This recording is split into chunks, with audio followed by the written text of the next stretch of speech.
Breaking news overseas right now, where officials are confirming to ABC News that U.S. air and naval assets hit dozens of Houthi targets in Yemen, including missiles, radar, drones, and air defense systems. The airstrikes were carried out by fighter jets in the northern Red Sea, this less than 2 weeks after the president signed an executive order redesignating the Houthis a foreign terrorist organization.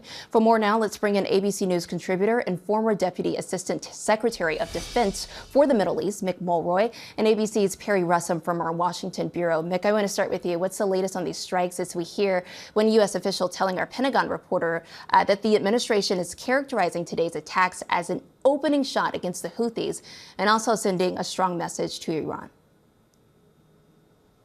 That's right, Morgan. I think many expected this. The Trump administration had signaled that they were going to take a much heavier hand against the Houthis from their attacks on commercial vessels in the Red Sea and also U.S. military assets. And I think today was that substantial attack. Dozens and dozens of targets hit, as you mentioned, by F-18s, specifically coming off the USS Harry Truman.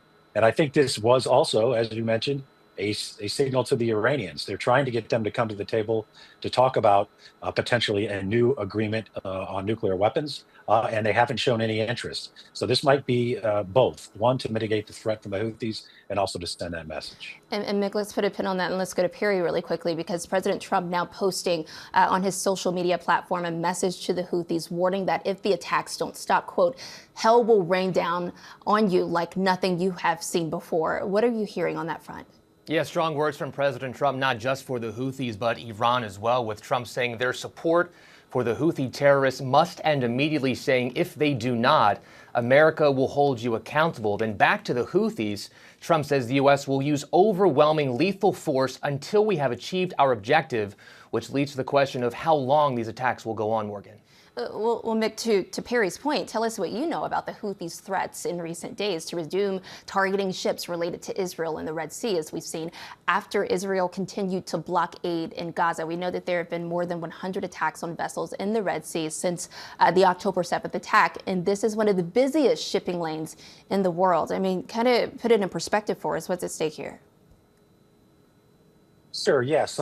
So the Houthis do claim it's in response to the recent issues in Gaza, but I can point out that even before the war started in Gaza, the Houthis were doing many of these same things. It's just now grown very intense. And a lot of the world's energy, about 40%, comes out of this region, mostly going to the Indo-Pacific. So this is something that the world should care about because it seriously disrupts commercial traffic, which of course is how we carry energy around the world.